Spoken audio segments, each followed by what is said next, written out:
Assalamualaikum warahmatullahi wabarakatuh. Selamat pagi, salam sejahtera untuk kita semua. Baiklah, kali ini pembelajaran PPKN bersama Ibu Erlina Media. Mudah-mudahan kamu dalam keadaan sehat walafiat. Masih bab 2, norma-norma dalam kehidupan bermasyarakat.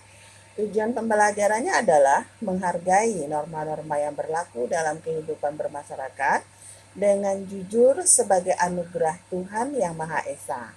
Yang kedua, mematuhi norma-norma yang berlaku dalam kehidupan bermasyarakat untuk mewujudkan keadilan. Yang ketiga, memahami norma-norma yang berlaku dalam kehidupan bermasyarakat untuk mewujudkan keadilan. Yang keempat, berperilaku sesuai dengan norma yang berlaku dalam kehidupan bermasyarakat untuk mewujudkan keadilan. Kali ini kita akan bahas materi yang bagian C-nya. Yang bagian C-nya adalah perilaku yang sesuai dengan norma. Perilaku yang mana saja yang sesuai dengan norma, dengan aturan-aturan yang berlaku di dalam masyarakat. Di mana kamu ketahui norma itu ada norma agama, norma kesopanan, norma kesusilaan, dan norma hukum. Masing-masing norma mempunyai penekanan masing-masing. Ya, norma-norma yang ada di dalam masyarakat itu mengimplementasikan. Arti mengimplementasikan itu adalah ya menerapkan norma-norma yang ada dalam kehidupan sehari-hari, tentunya akan membantu kita untuk mewujudkan suatu kehidupan yang diinginkan. Jadi apabila kita patuh terhadap norma-norma yang ada di dalam masyarakat, jadi akan terciptalah satu kehidupan yang baik, yang damai, yang kita inginkan, yang nyaman tentunya.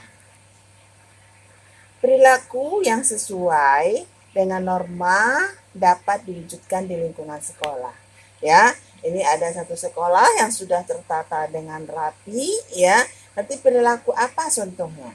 Yang pertama adalah mematuhi tata tertib sekolah, berpakaian sesuai dengan peraturan sekolah. Umpamanya di SMP Negeri 179, hari Senin memakai baju putih-putih, dasi, dan topi. Hari Selasa memakai putih, biru, jangan lupa dasinya. Hari Rabu kita memakai baju pramuka. Hari Kamis kita memakai baju batik. Hari Jumat pakai baju muslim, yang non-muslim menyesuaikan. Berarti kita mematuhi tata tertib sekolah. Kalau nanti kita sudah tidak PJJ, datang tidak boleh terlambat. Ya, kalau PJJ sekarang absen kita, ya sudah di-share jam 6:30 langsung absen. Biasakan diri kita tertib walaupun kita PJJ. Ya. Nah, yang kedua, berdoa sebelum dan sesudah melakukan kegiatan belajar. Jadi sebelum mengawali pelajaran kita harus berdoa, memanjatkan puji dan syukur kita kepada Yang Maha Kuasa. Supaya apa? Supaya kehidupan kita menjadi lebih berarti. Ya. Kemudian yang ketiga adalah mendengarkan dan mematuhi perintah guru selama kegiatan belajar. Ya. Jadi selama kegiatan belajar ada yang menjadi komandonya di kelas tersebut. Siapa? Gurunya. Kalau sekarang kita belajar PJJ, berarti kamu mematuhi aturan-aturan PJJ. Ya, di PJJ tersebut ya kamu buka Zoom-nya tapi kamu tidur. Itu berarti tidak mematuhi aturan gurunya. Ikut. Ya, ikut aktif dalam pembelajaran. Itu yang belajar. Bukan membiarkannya saja, ditutup kameranya, biar tidak ditanya sama gurunya, ya jangan. Ya, kalau seandainya ada tugas langsung kerjakan langsung kumpulkan, pasti kamu akan nilainya bagus. Ya, yang keempat adalah melaksanakan kewajiban piket membersihkan kelas. Ya, kalau sekarang PJJ kita tidak membersihkan kelas, kamu bersihkan rumah kamu sendiri, kamar kamu sendiri. Bangun tidur kamu rapikan. Habis mandi anduknya kamu rapikan ke tempatnya. Pakaiannya. Ya, jadi seperti itu. Ya. Kemudian yang terakhir, mengerjakan tes dengan jujur. Jadi kalau ada tes ya, kita harus jujur mengerjakannya, ya, tidak nyontek. Kan ada moto 179, jujur harus, nyontek no way. Ya, mari kita laksanakan secara bersama-sama. Yang kedua adalah perilaku sesuai norma yang dapat diwujudkan di lingkungan rumah. Ya, di lingkungan rumah seperti menghormati orang tua, apalagi kepada orang tua. Ya, kita sebagai anak harus menghormati orang tua kita. Kenapa orang tua kita harus kita hormati? Karena dialah yang menjadikan kita seperti ini. Kita bisa berhasil karena kita dengan orang tua kita patuh dan taat kepada orang tua. Jadi kalau orang yang tidak patuh dan taat kepada orang tuanya, ya, kebanyakan tidak berhasil. Kenapa? Ya, memang di dalam agama apapun diajarkan hormat dan patuh kepada orang tua. Ya.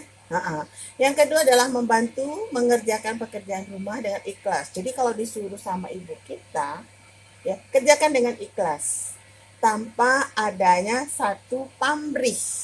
Nah, nih aku mau disuruh sama mama, nanti dibayar ya ma. Ya itu berarti mengharapkan pamrih, itu yang tidak boleh. Kerjakan dengan ikhlas. Pasti orang tua juga mengerti, ya. Kalau seandainya dia punya uang, pasti akan kamu diberi. Yakin itu, ya. Kemudian yang ketiga adalah menaati peraturan rumah yang telah disepakati oleh keluarga. Apa peraturan rumah? Pulang tidak boleh malam, ya. Umpamanya kamu pergi main ke rumah teman kamu pulang tepat waktu, ya, sesuai dengan perjanjian, sesuai dengan kontrak kamu dengan orang tua. Jam sekian pulang, kalau ditelepon nggak diangkat, nah itu yang salah, ya. Nah, yang ketiga, menaati peraturan rumah yang telah disepakati dengan keluarga. Udah. Kemudian yang keempat, melakukan kegiatan sehari-hari tanpa melupakan kewajiban sebagai seorang anggota keluarga. Kewajiban kamu apa? Hak kamu kan ada dalam rumah tersebut. Hak kamu dari orang tua kamu mendapatkan uang jajan. Kewajiban kamu apa? Apa yang bisa kamu lakukan di rumah tersebut? Menyapu rumah, menyiram tanaman, ya, apa mengangkat cucian, apa mencuci. Nah, jadi ada hak, ada kewajiban, ada keseimbangan antara hak dan kewajiban. Hak adalah apa? Segala sesuatu yang harus kita terima. Kewajiban apa? Segala sesuatu yang harus kita lakukan. Jadi kedua-duanya ini harus seimbang. Ya, saya rasa kamu paham tersebut, ya. Kemudian perilaku sesuai norma yang dapat diwujudkan di lingkungan masyarakat. Nah, di lingkungan masyarakatnya adalah di sini ada gambar di sini menunjukkan bahwa gotong royong secara bersama-sama membangun sebuah jembatan. Enggak, banyak sekali contohnya, ya, di lingkungan masyarakat. Mengucapkan permisi ketika melintasi orang yang lebih tua. Ya, jadi kalau kamu melewati orang yang lebih permisi jangan lupa. Ya, jangan sombong. Wah, ini nih saya cantik, orang yang saya lewatin jelek, ya jangan. Karena kamu itu kalau dikatakan punya perilaku yang baik di masyarakat, ya kamu harus permisi terhadap orang yang lebih tua kalau kamu melewatinya. Ya, kalau nggak usah lewatin. Tunggu dia nggak ada baru lewat. Nah, yang kedua, saling menghargai dan tolong menolong. Mari kita menghargai dan tolong menolong kepada saudara kita. Apalagi sedang dalam situasi COVID-19. Banyak anak teman saudara-saudara yang nggak bekerja, saudara kita. Kalau kita punya keuangan lebih, silakan bantu. Membantu tidak hanya yang harus yang banyak, harus yang bagus, harus yang berkualitas, harus ini enggak. Berikanlah sesuai dengan kemampuan kamu. Kamu bisa membantu hanya 1 dus Indomie, ya silakan. Ya, jadi jangan menganggap semuanya itu dari materi semuanya. Banyak bantuan itu bisa dengan bantuan pikiran, ya, bantuan kesehatan, bantuan kenyamanan, ya. Orang bisa bertukar pikiran sama kita, itu adalah salah satu menghargai, ya, menghargai daripada tolong menolong juga. Ya, banyak contoh tolong menolong dalam kehidupan kita sehari-hari. Ya, yang ketiga, berperilaku ramah dan menjaga tutur bahasa.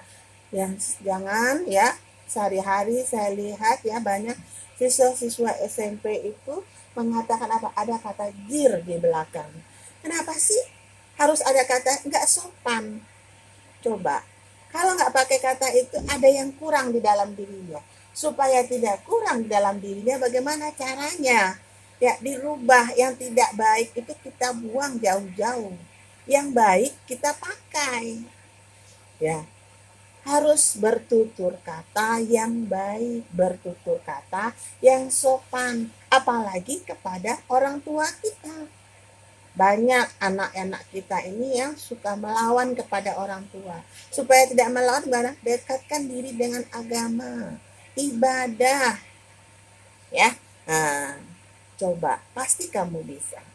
Ya, yang keempat, bergaul dan memperlakukan orang lain dengan baik. Kita boleh bergaul dengan siapa saja.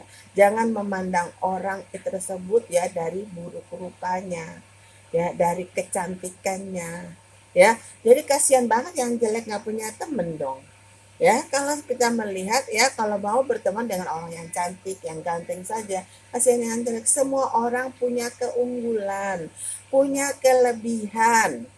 Oleh karena itu, orang punya keunggulan dan kelebihan, orang ini semuanya berguna, bermanfaat semuanya. Jadi jangan memandang orang rendah, ya. Kemudian yang kelima, mematuhi keputusan bersama dan menghargai perjanjian yang telah dibuat secara bersama. Apabila ada keputusan kita di dalam rapat di masyarakat, junjung tinggi, hargai bersama. Walaupun pendapat kita tidak diterima di rapat tersebut, apa yang menjadi keputusan bersama itulah yang kita hargai, itulah yang kita laksanakan. Supaya kita bisa melaksanakannya dengan yang baik adalah kita ikhlaskan semuanya. Kita kosongkan pikiran kita dengan prasangka-prasangka yang tidak baik. Selagi jalannya lurus, kita dukung, kita support semuanya. Ya, anak-anak ya, itu di lingkungan masyarakat. Nah, perilaku sesuai norma di lingkungan keluarga. Di lingkungan keluarga ini hormat dan patuh kepada orang tua. Kenapa sih kita harus hormat dan patuh kepada orang tua kita? Orang tua selalu menjaga dan merawat dan membimbing anaknya. Ya, anaknya dengan penuh kasih sayang sejak kecil. Kalau dia nggak sayang sama kalian, mungkin dari kecil sudah dibunuh kita. Karena orang tua sayang sama kita, makanya ya kita itu disayang sama dia, dipelihara sama dia. Ya, mereka mendidik, membesarkan dan mengantarkan anak-anaknya menjadi pribadi yang dewasa, sehat, beriman serta mandiri. Mereka rela mengorbankan apapun demi keselamatan, kesehatan, dan keberhasilan anak-anaknya. Apabila kita sakit, ya orang tua kita sibuk, bagaimana supaya kita cepat sembuh. Panas saja badan anaknya, orang tua langsung sibuk. Nah, oleh karena itu gimana? Kita harus menghormati orang tua. Ya, ada lagi contoh perilaku norma di lingkungan sekolah. Patuh dan tata tertib sekolah. Setiap sekolah pasti mempunyai tata tertib yang harus ditaati oleh warganya. Baik oleh kepala sekolah, guru, karyawan maupun siswanya. Ya, semuanya ada aturannya. Tata tertib dalam kegiatan belajar dan mengajar berjalan lancar dan mendapat hasil yang maksimal. Tujuannya agar warga sekolah biar tertib, baik kepala sekolah, guru maupun karyawan serta siswanya. Jadi perlu nggak ada aturan di sekolah? Perlu. Untuk mengatur siapa? Semua stakeholder yang ada di sekolah, baik kepala sekolah sampai kepada yang carakannya. Ya, carakannya itu sangat diperlukan. Tujuannya agar warga sekolah tersebut tertib semuanya sesuai dengan aturan yang berlaku. Nah, kalau di lingkungan masyarakat ya, ikut serta dalam kerja bakti. Kamu sebagai warga masyarakat Kalisari, kamu ikut kerja bakti membersihkan got. Orang kalau kerja bakti jangan pura-pura sakit. Nah, nanti sakit beneran. Mari kita menjaga kebersihan. Kemudian kalau sudah dibersihkan secara bersama-sama, sampah yang ada tersebut ya, kita bagaimana? Kita tempatkan pada tempatnya. Ya, sampah di tempat sampah, dikumpulkan. Nanti kalau tukang sampah diangkut oleh tukang sampah. Jadi jangan dibuang lagi ke got tersebut. Nah, mari kita menjaga semuanya ya demi kebersihan lingkungan ya. Kalau lingkungan negara sebagai seorang masyarakat Indonesia supaya negaranya aman, supaya kita tetap mematuhi aturan, bagaimana? Ya kita tidak ikut hal-hal yang negatif seperti ikut tawuran. Tawuran ini akan meresahkan masyarakat, apalagi pelajar. Ya, tidak hanya kalau kamu yang tawuran orang tua kamu di rumah jantungan, saya yakin tersebut. Ya, oleh karena itu apa? Kamu harus bagaimana? Harus memahaminya bahwa ini tidak baik. Ini baik. Tawuran itu melanggar. Ya, makanya kamu harus bagaimana berperilaku seperti apa yang baik. Nah, harus dicamkan hal tersebut.